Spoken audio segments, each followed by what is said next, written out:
Hello friends, welcome back to my new video guys and my YouTube channel guys. Today friends we are going to about how can we solve this screen rotate problem. Once you have this screen rotate problem, so then how can you solve in your Tecno phone? Today I will show you in this video guys. So before starting video friends, first of all go and subscribe the channel guys, click the bell icon, like the video. So as you can see guys, your screen is like that, rotate your phone is like, but guys your screen is rotate. So then how can you solve this problem in your Tecno phone? Today I will show you in this video guys. So first of all guys, open your phone setting from here guys. So then first of all we will on our phone setting to solve this auto screen problem.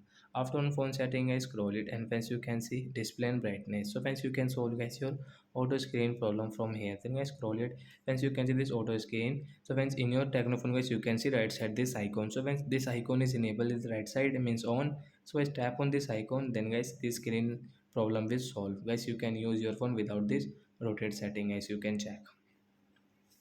So that's it guys, thanks for watching the video guys. We will meet on next video guys with new topic. Before going guys, please go and like the video, subscribe the channel. Bye bye friends.